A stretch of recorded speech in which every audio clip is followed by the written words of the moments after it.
Muito boa noite, bem-vindos ao Jornal. O Governo anunciou hoje as medidas obrigatórias que devem ser cumpridas durante o estado de emergência em vigor desde ontem em todo o país. As medidas vão desde a redução do limite máximo de pessoas no mesmo espaço até o máximo de passageiros nos transportes públicos. Os detalhes com a Ministra da Justiça, Assuntos Constitucionais e Religiosos, Helena Quita.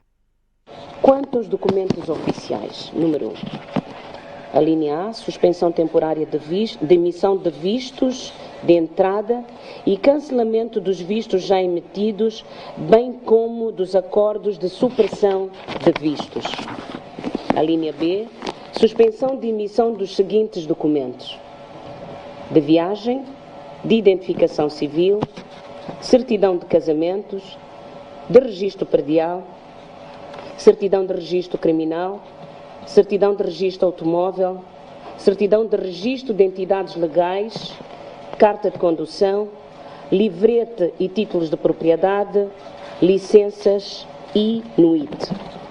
Na mesma senda, e relativamente à validade dos documentos oficiais, temos a esclarecer que são válidos e eficazes até 30 de junho de 2020 os documentos oficiais, mesmo que caducados, nomeadamente bilhete de identidade, DIR, verbete do despacho de importação de veículos automóveis, carta de condução e passaporte.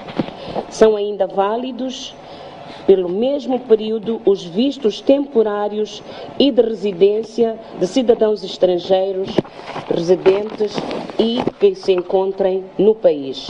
Quanto à quarentena obrigatória, estão sujeitos ao regime de quarentena obrigatória os casos confirmados de Covid-19 e os cidadãos a quem as autoridades sanitárias competentes determinem.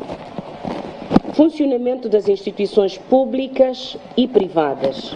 As instituições públicas e privadas mantêm-se em funcionamento, devendo ser observadas as medidas de prevenção e controle da Covid-19, que já são de conhecimento público.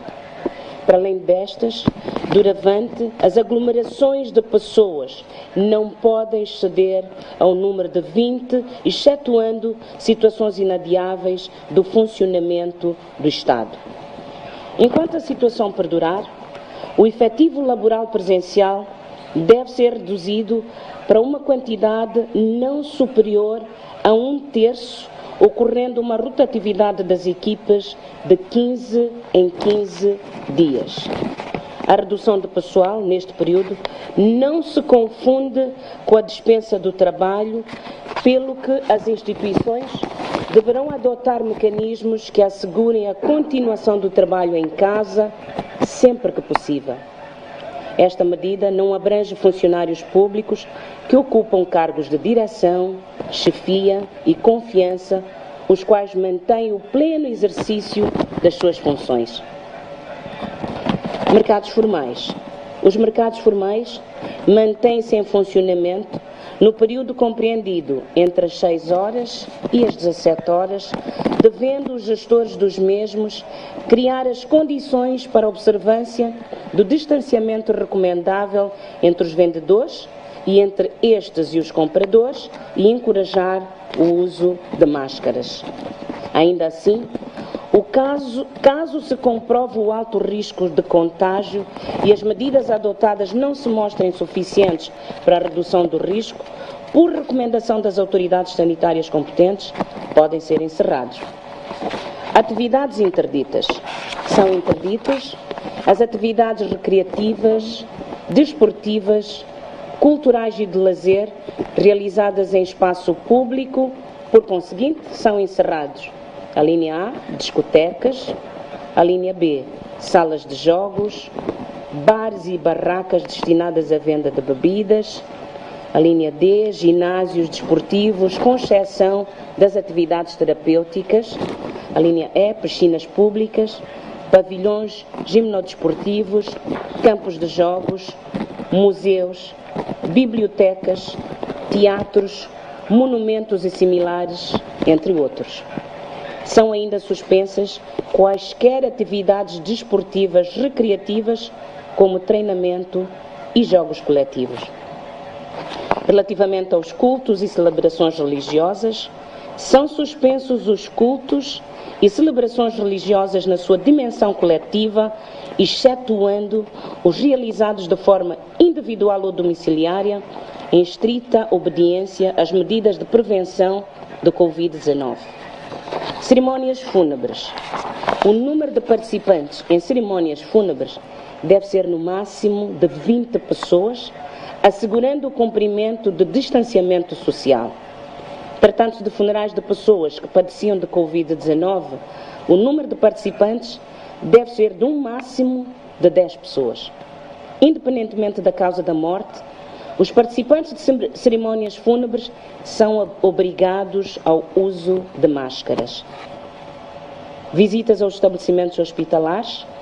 As visitas a cidadãos internados nos estabelecimentos hospitalares são reduzidas para um máximo de 2 pessoas por dia por cada doente. Quanto aos doentes padecendo de Covid-19, é proibida qualquer visita. Estabelecimentos penitenciários. São interditas as visitas aos estabelecimentos penitenciários, podendo continuar a entrega de refeições. É garantida a continuação da assistência médica aos cidadãos presos ou detidos doentes. Transporte público de passageiros. Fica proibida a prestação de serviços de táxi por bicicletas e motorizadas, vulgo mototáxi. É definido o limite máximo de 1/3 de passageiros em simultâneo em transportes coletivos, públicos ou privados, em relação à sua capacidade.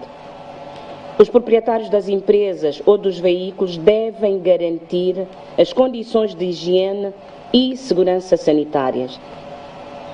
A violação destas normas por parte dos prestadores de serviço privado determina a apreensão do veículo. O Ministério dos Transportes e Comunicações deve praticar os atos necessários e adequados para garantir os serviços de transporte de pessoas e bens essenciais por via dos transportes terrestres, marítimos e aéreos, assim como a manutenção e funcionamento das infraestruturas essenciais. Intervenção das Forças de Defesa e Segurança. Podem ser chamadas para garantir o cumprimento das medidas de prevenção e controle do Covid-19 as Forças de Defesa e Segurança, com estrita observação da Constituição da República e demais leis. Requisição civil. É determinada a requisição civil de médicos, enfermeiros e outro pessoal de saúde fora do Sistema Nacional de Saúde, excetuando os particularmente vulneráveis à pandemia de Covid-19. Imprensa.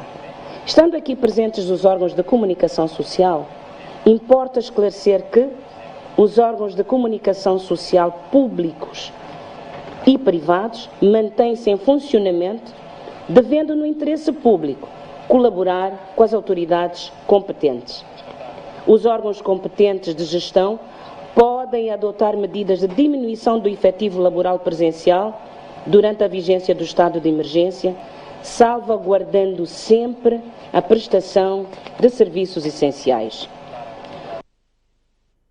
Uma das medidas que deverá merecer atenção está relacionada com a situação nas cadeias nacionais. Para este setor, o Governo projeta o alívio de penas para alguns reclusos, como forma de descongestionar as cadeias. Que haja inclusão Numa conferência de imprensa que já era muito aguardada, Helena Kida abriu espaço para, de forma detalhada, esclarecer algumas zonas de penumbra.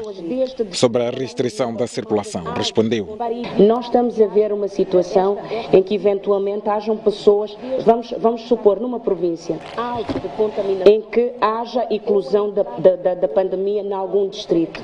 Naturalmente serão tomadas medidas para evitar que haja esta circulação de pessoas deste distrito já com nível alto alto de contaminação para fora ou a entrada de outros que possam naturalmente, isto estará a limitar a circulação das pessoas. Então, quando nós falamos de eventualmente haver necessidade de se limitar a movimentação das pessoas, é neste sentido. Ao nível das cadeias, o governo já tem medidas em perspectiva para aliviar e reduzir o risco da contaminação.